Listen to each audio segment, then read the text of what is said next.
5. Mateus 26, 57 a 75. Irmãos, quando eu era menino, eu já falei isso para vocês umas 3 ou 4 vezes, contando algumas das minhas peripécias. Eu fui um menino muito custoso, eu já falei isso para vocês, né? E não foram poucas vezes. Eu era muito custoso e eu tinha também um grupo de amigos que também eram custosos.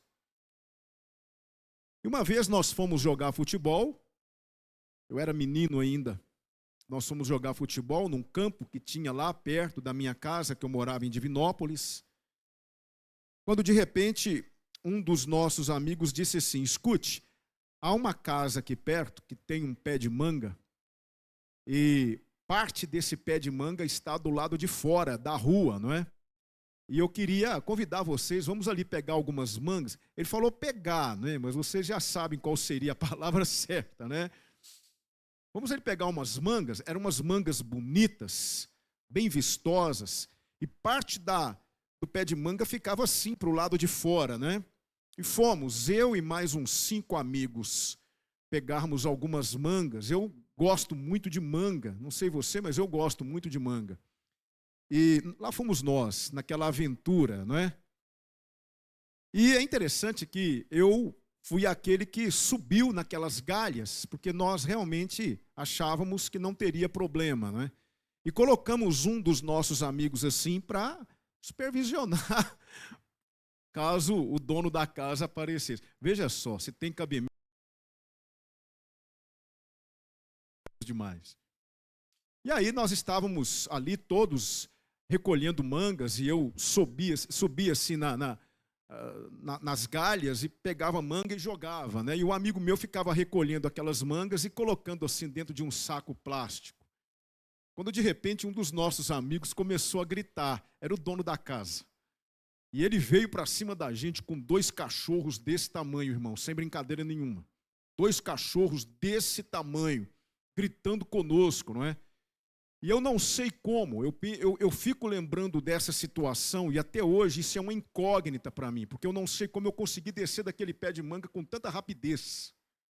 Mas eu desci, me esfolando todo e desci daquele pé de manga e aquele senhor correndo atrás de nós com 2 cachorros, e se ele tivesse soltado aqueles cachorros, hoje eu teria umas boas cicatrizes nas pernas, das mordidas dos cachorros. Mas uma coisa muito interessante é que todos os meus amigos fugiram e me deixaram para trás. E eu estava descalço e aquela arruela não oferecia um conforto para quem estava descalço, alguns cascalhos misturado com pedras pontiagudas, e eu correndo em meio àquilo, e eu tentando visualizar alguns dos meus amigos, eu não sei onde eles foram parar. E eu olhava assim, aquele senhor correndo atrás da gente com aqueles cachorros, né? E eu fui correndo, quando de repente eu os encontrei assim, assentados, dando risadas, dando gargalhadas do meu aperto que eu havia passado, né? Eu havia ficado literalmente sozinho naquele dia. Nunca mais eu me aventurei a fazer o que eu fiz naquele dia. Então, assim, é uma daquelas histórias que o pastor conta e você deve esquecer, tá bom? Mas já aprontei muito quando eu era menino, muito mesmo. E é interessante, não é? Porque talvez agora, falando assim, você se recorde aí de uma ou outra situação também, que você tenha ficado sozinho diante de uma adversidade, diante de um problema, diante de um desafio. As pessoas com as quais você achava que podia contar, na verdade, te abandonaram, te deixaram, e você ficou ali sozinho, tentando resolver aquela questão, e não sabia como resolver, mas Deus, na sua infinita misericórdia, acabou te ajudando, e você superou, e você pôde perceber o que eu percebi naquele dia. Onde estavam os meus amigos quando eu mais precisava deles? É claro que, guardadas as devidas proporções, eu fico imaginando que tenha sido essa a situação enfrentada por Jesus naquele dia, embora Jesus estivesse rigorosamente no controle da situação, e ele mesmo, depois nós vamos ver isso, havia promovido essa questão dos discípulos não estarem com ele nesse momento fatídico, porque não era a hora, não seria aquele o momento para que os discípulos fossem presos ou realmente condenados como Jesus seria condenado. Mas ali no Getsêmani, quando ele foi capturado por aquela turba que foi à procura dele, juntamente com Judas, nós vimos isso semana passada, e Judas o trai, ali naquela turba, naquele momento, todos os seus discípulos fugiram, menos um. Ele ficou de longe, observando o final daquela história. Ele ficou observando de longe. Ele não assumiu uma postura de estar lá com o mestre, mas ele observava de longe. E esse discípulo foi Pedro, não é? Pedro estava ali, naquele lugar, do lado de fora do pátio onde Jesus estava, sendo julgado injustamente, num julgamento orquestrado por pessoas que tinham muita inveja de Jesus, nós vamos ver isso, e ali está Pedro. Versículos 57 e 58 nos diz: e os que prenderam a Jesus o conduziram à casa do sumo sacerdote Caifás, onde os escribas e os anciãos estavam reunidos. E Pedro os seguiu de longe, até o pátio do sumo sacerdote, e entrando, assentou-se entre os criados para ver o fim. Eu quero que vocês ouçam o que eu vou dizer agora, e quero que vocês entendam o porquê daquilo que eu vou dizer agora para vocês. Era melhor para Pedro ter fugido juntamente com os outros discípulos. Porque o fato de Pedro estar aqui, observando Jesus de longe, fez com que Pedro cometesse muitos pecados. E se ele tivesse fugido com os demais discípulos, ele não teria pecado tanto quanto ele pecou aqui, ao seguir Jesus de longe. Até porque, eu falei há poucos instantes, Jesus havia dado essa salvaguarda para os discípulos. Se você ler comigo o Evangelho de João, capítulo 18, que narra esse acontecimento, quando Jesus é capturado por aqueles soldados do templo, você vai ver que Jesus, ele quis que os seus discípulos se afastassem, porque aquele cálice, ele é que deveria beber. Veja só comigo, João capítulo 18, versículo 8 e 9. Jesus respondeu: já vos disse que sou eu. Se, pois, me buscais a mim, olha o que Jesus vai dizer: deixai ir estes. Ele estava se referindo a quem? Aos seus discípulos, para que se cumprisse a palavra que tinha dito: dos que me deste, nenhum deles perdi. Eu quero que vocês entendam uma grande verdade aqui. E eu falo isso com toda a autoridade que a palavra de Deus me dá aqui, nesse texto, diante do qual nós estamos. Peca menos aquele que não segue a Jesus do que aquele que quase segue. Entende? Aquele que está realmente indeciso, se segue ou se não segue. Peca menos aquele que não segue. Porque aquele que quase segue, ele deixa no ar uma série de interrogações. É o caso de Pedro. Se Pedro tivesse fugido, ele não teria negado Jesus 3 vezes, ele não teria praguejado durante a sua negativa, e ele não teria sido confrontado pelo olhar de Jesus, como ele foi, a ponto de sair e chorar amargamente. E é muito interessante uma coisa que eu quero que vocês tomem conhecimento agora. Quando Mateus escreve que Jesus dizendo para Pedro, Pedro o negaria antes que o galo cantasse 3 vezes, Todos nós sabemos que Mateus, ele é muito objetivo. Mateus não é um evangelista que nos dá detalhes acerca de muitas questões. Mas quando você vai para o Evangelho Sinótico de Marcos, que registra também esse momento, quando Jesus disse para Pedro, porque Pedro, vocês se lembram, ele havia dito, ainda que seja necessário morrer contigo, ainda que seja necessário, não é? Assim o farei. E Jesus então diz para ele, antes que o galo cante 3 vezes me negarás. Mateus registra isso. Mas é interessante que Marcos, ele escreve o seu evangelho a partir de Pedro. Marcos recebe o evangelho, recebe as informações para escrever o seu evangelho de Pedro. Então Pedro dá detalhes desse momento para Marcos que Mateus não registra.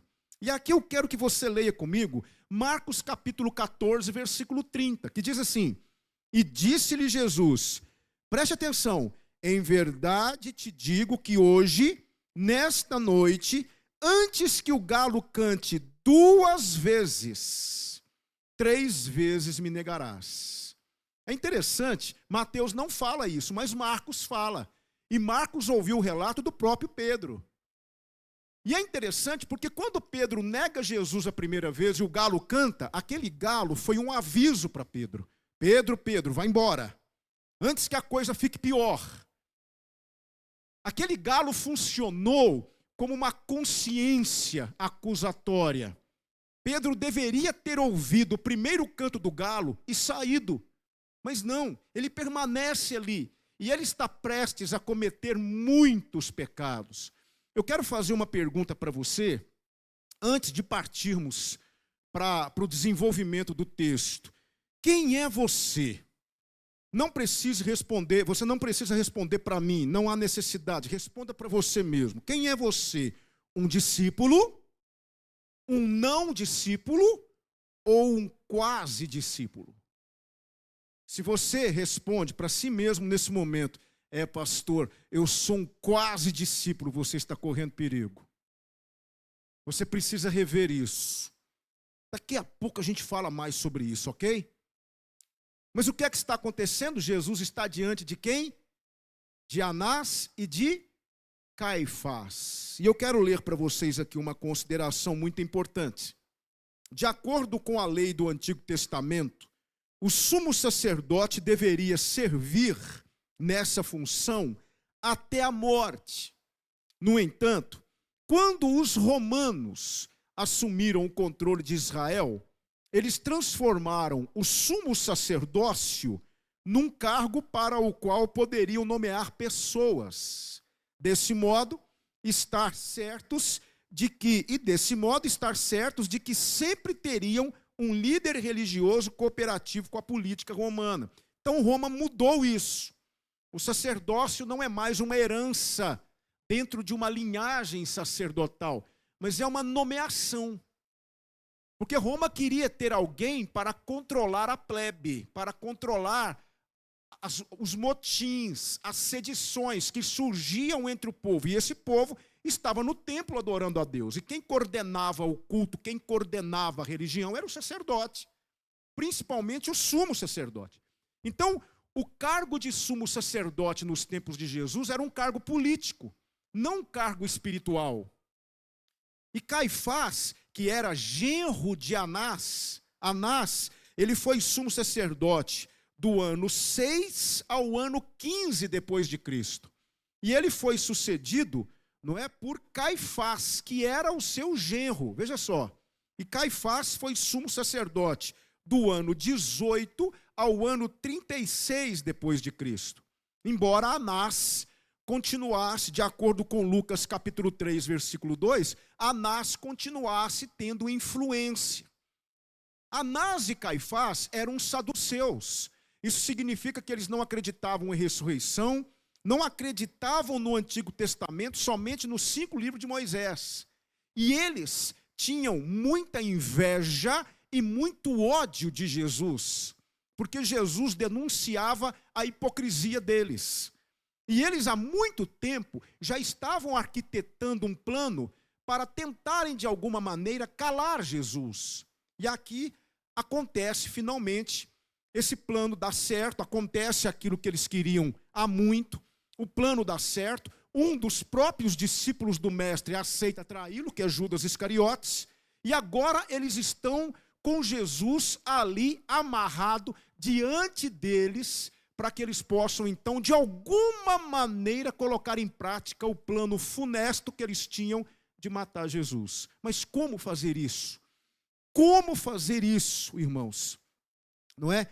Eles então arranjaram falsas testemunhas. Enquanto Jesus estava ali sendo preparado para aquele julgamento injusto, eles foram arranjar falsas testemunhas. É o que está aqui nos versículos 59 e 60. Veja só. Ora, os príncipes dos sacerdotes e os anciãos e todo o conselho buscavam falso testemunho contra Jesus para poderem dar-lhe a morte. E não o achavam.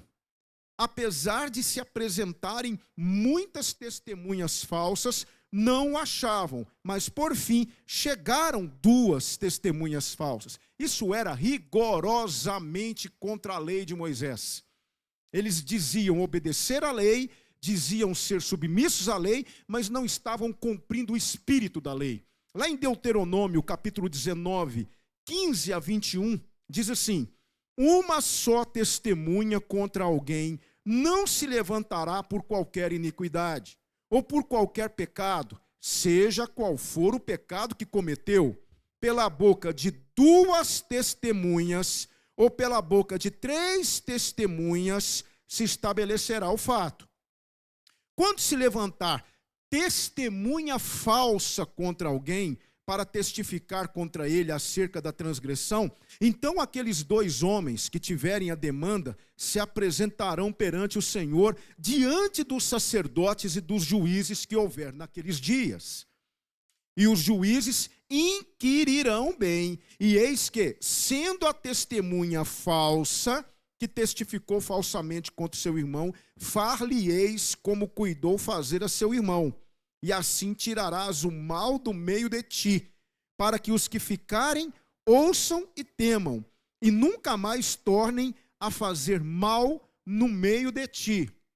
O teu olho não perdoará, vida por vida, olho por olho, dente por dente, mão por mão, pé por pé. Está aqui em Deuteronômio 19, 15 a 21. Então observe que sim, vamos arrumar 2 testemunhas, mas eram testemunhas falsas.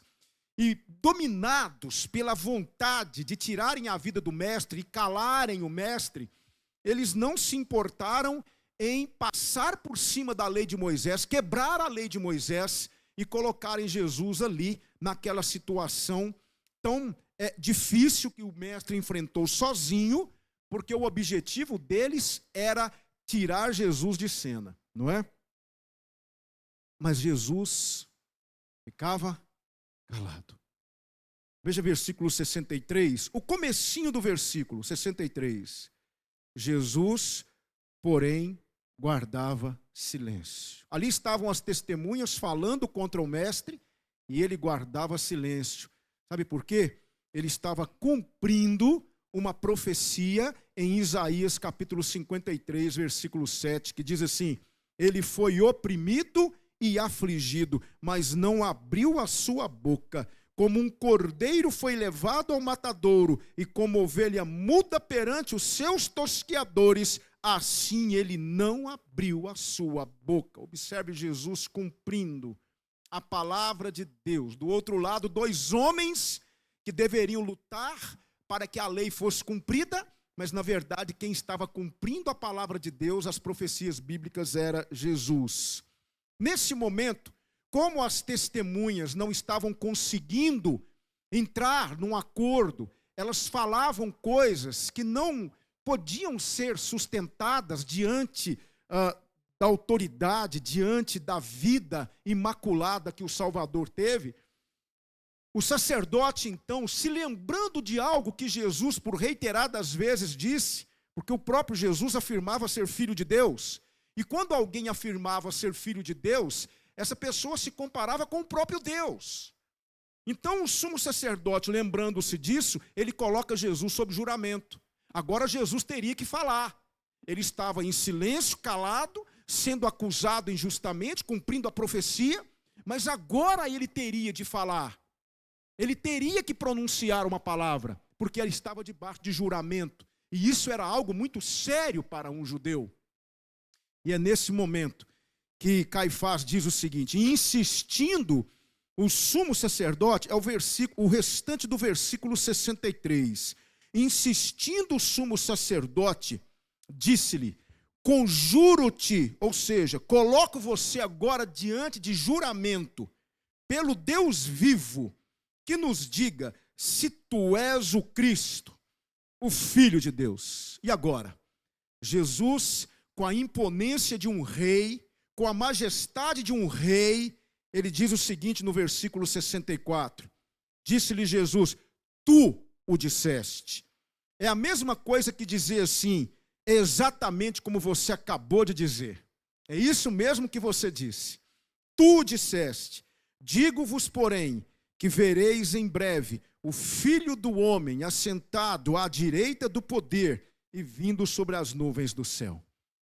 Foi a deixa que aquele sumo sacerdote queria. Jesus aqui está cumprindo pelo menos mais duas profecias da palavra de Deus. Salmo 110, versículo 1, que ele diz assim, disse o Senhor ao meu Senhor, assenta-te à minha mão direita, até que ponha os teus inimigos por escabelo dos teus pés. Ele também está cumprindo Daniel 7,13. Eu estava olhando nas minhas visões da noite, e eis que vinha nas nuvens do céu um como filho do homem, e dirigiu-se ao ancião de dias, e o fizeram chegar até ele. Quando Jesus Cristo disse, é como você disse, e vocês verão o Filho do Homem à direita de Deus, o sumo sacerdote então rasgou as suas vestes, querendo o que ele estava procurando. Ele queria uma palavra de Jesus que pudesse, de forma consubstancial, ser usada contra ele. E Jesus acabou de proferir aquilo que seria usado contra ele num julgamento. Então veja só, versículo 65. O sumo sacerdote rasgou as suas vestes, dizendo, blasfemou, porque ninguém podia dizer ser filho de Deus, porque seria comparado com o próprio Deus. E isso era uma blasfêmia, porque Deus, na visão dos judeus, e nós sabemos disso, óbvio, mas eles não tinham a compreensão da trindade como nós temos. Para um judeu, Deus é único. E qualquer que diz ser filho de Deus, se coloca na posição de Deus. E isso era uma blasfêmia para eles. Então, o sumo sacerdote rasga suas vestes, dizendo, blasfemou, para que precisamos ainda de testemunhas? Eis que bem ouvistes agora a sua blasfêmia. Que vos parece? Versículo 66. E eles respondendo disseram, é réu de morte. Então cuspiram-lhe no rosto e lhe davam punhadas. E outros o esbofeteavam, dizendo, profetiza-nos, Cristo, quem é que te bateu? Aqui Jesus está mais uma vez sendo um instrumento do Espírito Santo para o cumprimento de outra profecia. Qual, pastor? A profecia de Isaías 50, versículo 6. As minhas costas ofereci aos que me feriam, a minha face aos que me arrancavam os cabelos. Não escondi a minha face dos que me afrontavam e me cuspiam. Que coisa. E Pedro, pastor? E Pedro? Enquanto Jesus era julgado lá dentro, Pedro pecava lá fora. Eu não disse para vocês que teria sido melhor para Pedro sair daquele lugar, ter fugido junto com os demais? Veja só o texto, eu quero ler para vocês a partir do versículo 69.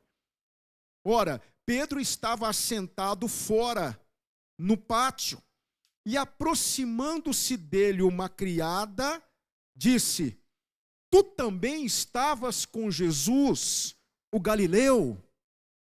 E ele negou diante de todos, dizendo, não sei o que dizes.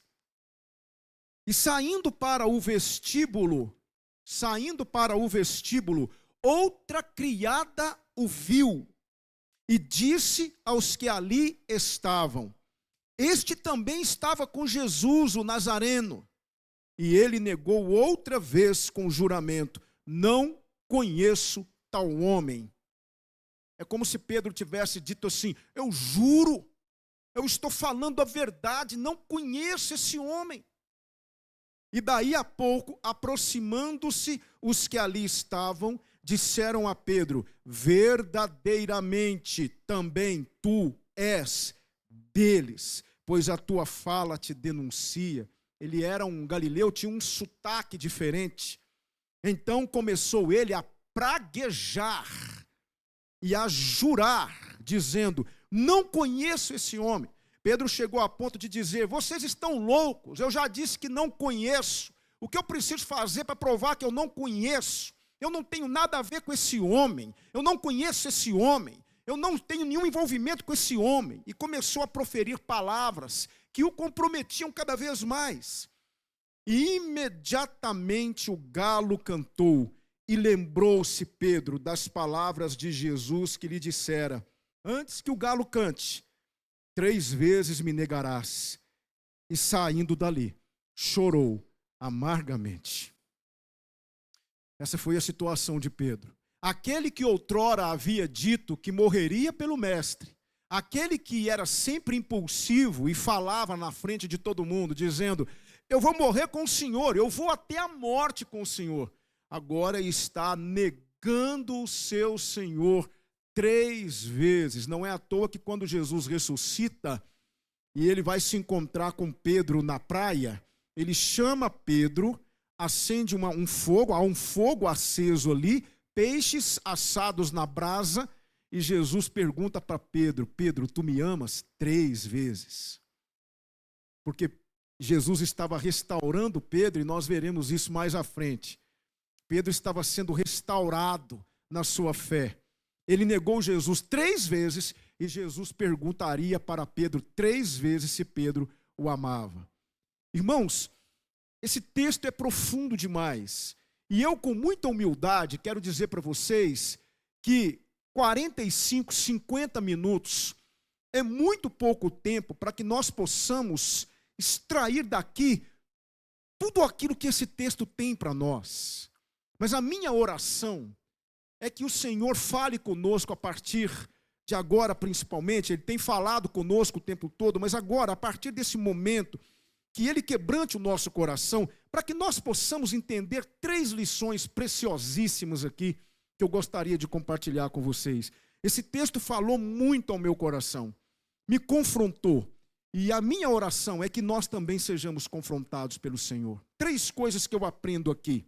A primeira delas: decida hoje assumir Jesus, não seja um quase. Assuma Jesus. Caminhe com Jesus. Pare de seguir Jesus de longe. Pare de ficar observando Jesus de longe.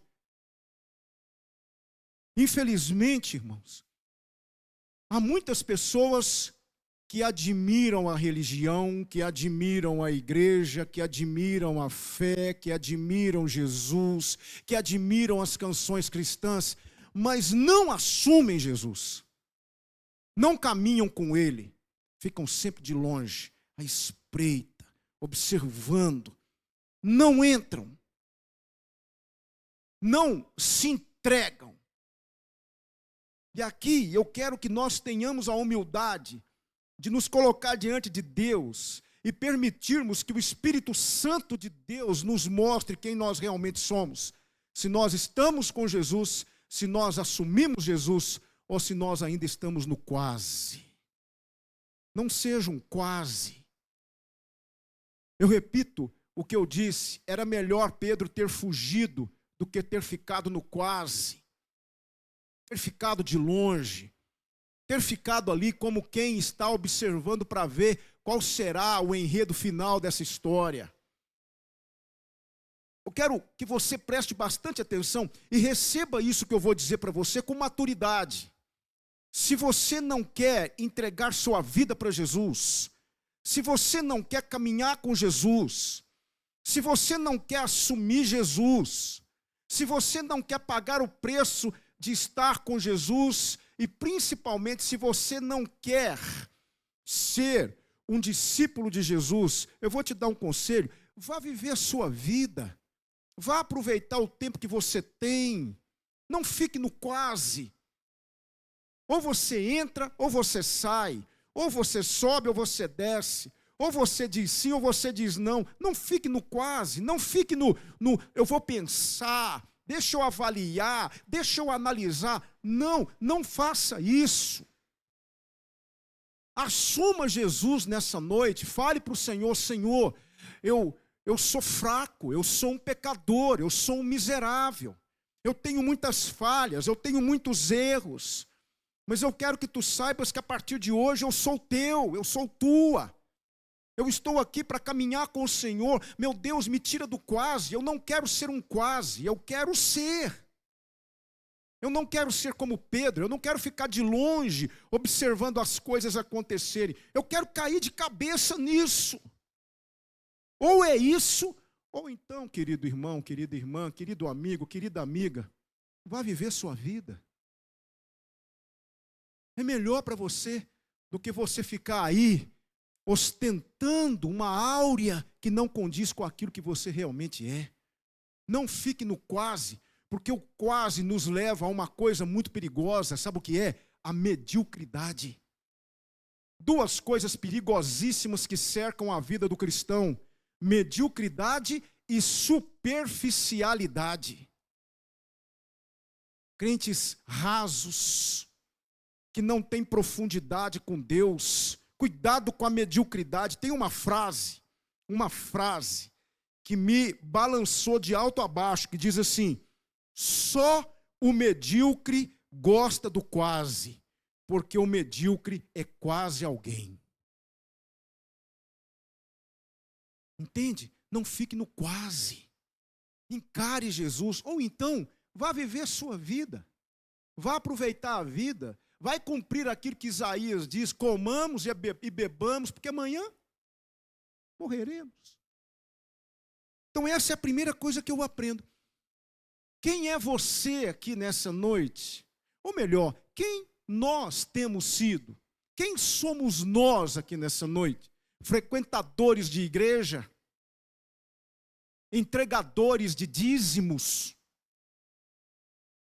Conhecedores de versículos? Quem somos nós? Participantes de uma cerimônia religiosa? Ou nós somos discípulos de verdade de Jesus? Quem nós somos? Nós estamos com Jesus? Nós assumimos Jesus? Ou nós estamos no quase? É uma coisa que nós temos que pensar. Veja Pedro. Pedro ficou no quase. Depois ele sai, chora amargamente, e o Senhor vai restaurá-lo. Mas aqui nós estamos vendo um Pedro que ficou no quase, que ficou de longe, e foi pecando, pecando, pecando, pecando e pecando. Cuidado com o quase. Não fique no quase. Mas eu aprendo uma segunda coisa aqui muito importante. Ouça sua consciência. Se você está sendo avisado pelo Espírito Santo, cuidado. Lembra que eu falei? Marcos nos diz que o galo cantou quantas vezes? 2 vezes. Quando Pedro nega a primeira vez, Marcos diz que o galo cantou. Foi um aviso para Pedro. Pedro, cuidado, vai embora. Você está prestes a cometer pecados terríveis. Irmãos, o Espírito Santo de Deus mora em nós. Não cale a voz do Espírito de Deus. Se o Espírito de Deus está alertando você de algum perigo que você anda correndo, está colocando você diante de alguma situação para a qual você está cego, ouça a voz do Espírito Santo de Deus e fuja dessa situação antes que as coisas se agravem. É muito importante que nós tenhamos sensibilidade no coração para ouvirmos a voz do Espírito de Deus. Paulo vai dizer: não extingais o Espírito. O que Paulo quis dizer com isso? Que o Espírito vai ser retirado de nós? Não, mas se nós formos obstinados e não tivermos sensibilidade para ouvir a voz do Espírito Santo de Deus, nós vamos calando o Espírito Santo em nós. Ele está lá, mas ele está calado. Porque ele fala e você não ouve. O galo canta e você não ouve. O galo canta uma vez, o galo canta 2 vezes, o galo canta 3 vezes, e você continua pecando, continua desobedecendo, continua falando coisas que não deveria falar, fazendo coisas que não deveria fazer, continua desobedecendo a Deus, e o galo está cantando, e o galo está cantando, e o galo está cantando. De repente o galo vai parando de cantar, o Espírito vai parando de falar, e daqui a pouco você não tem mais as advertências do Espírito na sua vida. Você extinguiu o Espírito Santo na sua vida. Cuidado. Peçamos a Deus que nos torne sensíveis à voz do Espírito de Deus. Peçamos a Deus que nos faça ouvir os galos que o Senhor coloca para cantar na nossa vida. Benditos galos que Deus põe para cantar na nossa vida. Então, a segunda coisa é isso. Se você está sendo avisado pelo Espírito Santo, cuidado. O Espírito Santo tem falado com você ultimamente. Ele tem mostrado para você que você anda fora da presença de Deus. Ele está acusando sua consciência. Você está realmente vivendo no perigo, vivendo no limite. E o Espírito Santo está falando, cuidado, meu filho.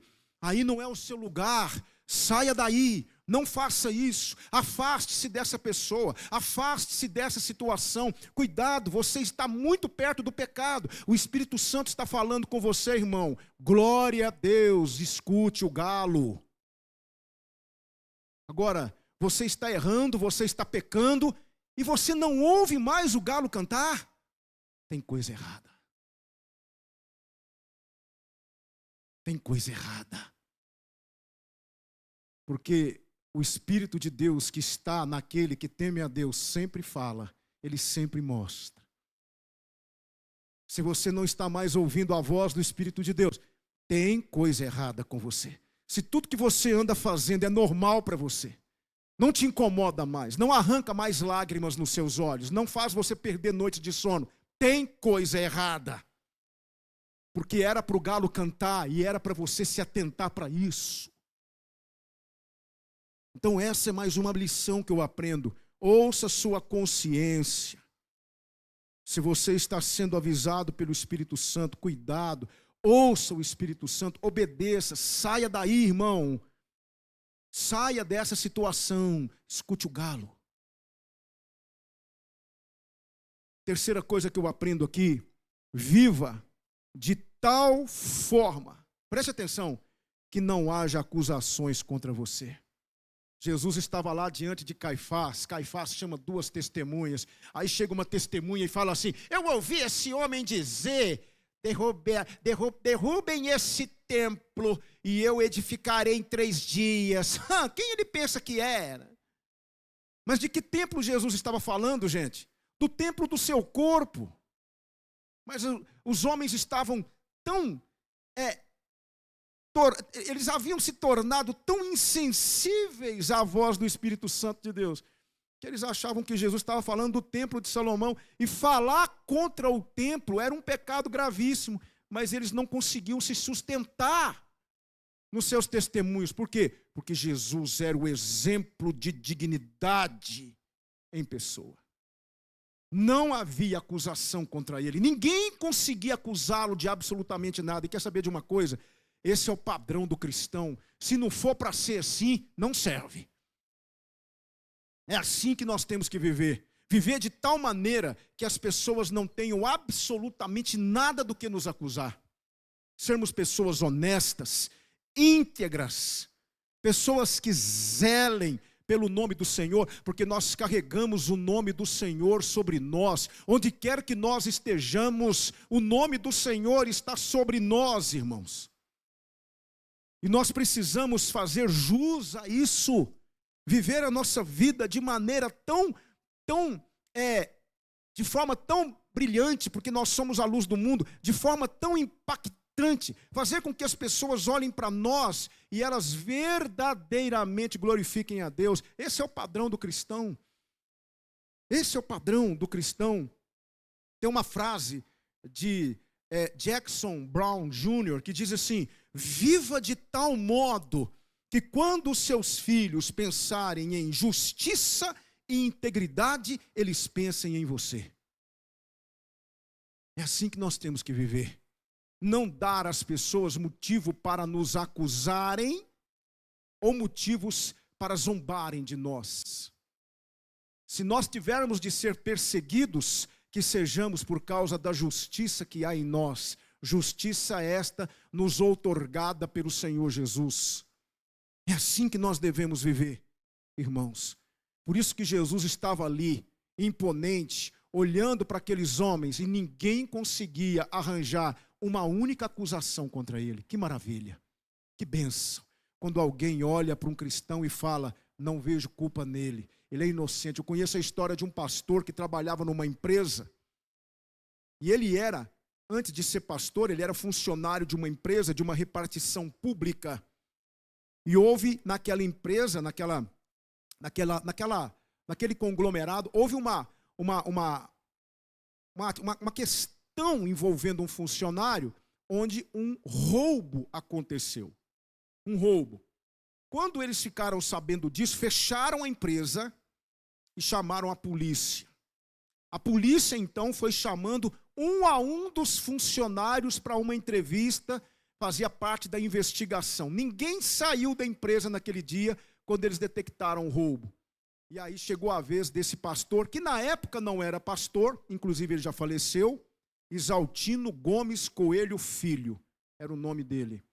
Um pastor sensacional, um grande homem de Deus, escritor de livros, um dos grandes nomes batistas no Brasil. Mas ele não era pastor, mas vivia uma vida tão íntegra, tão reta, tão honesta. Ele tinha tanto compromisso com Deus, era um representante legítimo de Jesus naquela empresa, que quando o delegado e toda a sua comitiva chamou aquele irmão, o Isaltino, para depor, o dono da empresa disse assim, esse não, esse aí você pode liberar, esse jamais, eu conheço e ele seria incapaz de fazer algo assim, eu não aceito que ele seja submetido a essa investigação, esse aí pode liberar. E o liberaram. Que coisa, e se fosse eu e você? E se fosse eu e você? Será que alguém poderia dizer, não, esse não, essa não, eu conheço, absolutamente, nunca faria algo dessa natureza. É assim que nós temos que ser, esse é o padrão do cristão.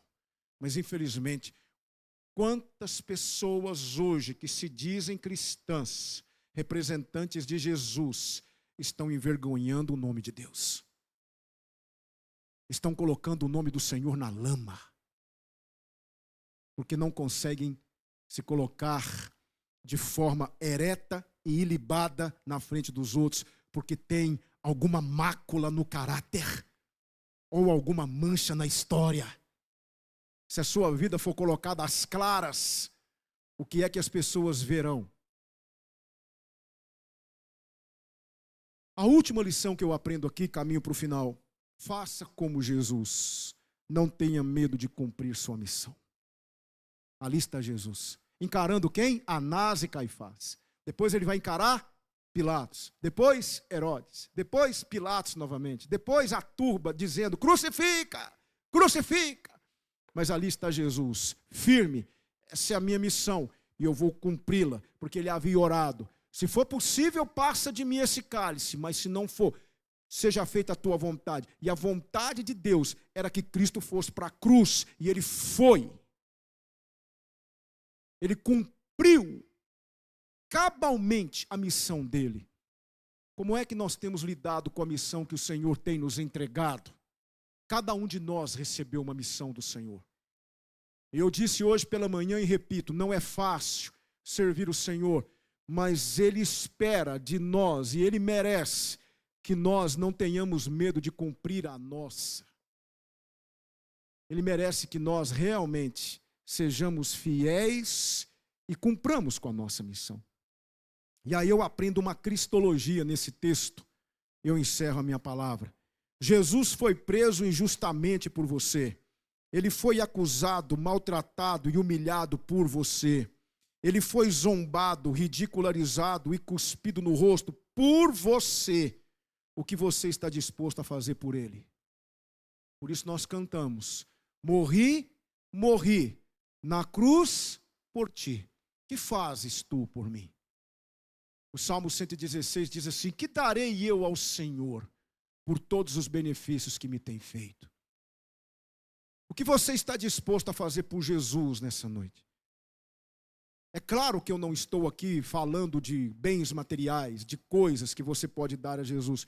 Eu estou falando no que tange ao seu coração, ao seu relacionamento com Ele, frente a tudo que Ele fez por você, o que você está disposto a fazer por Ele.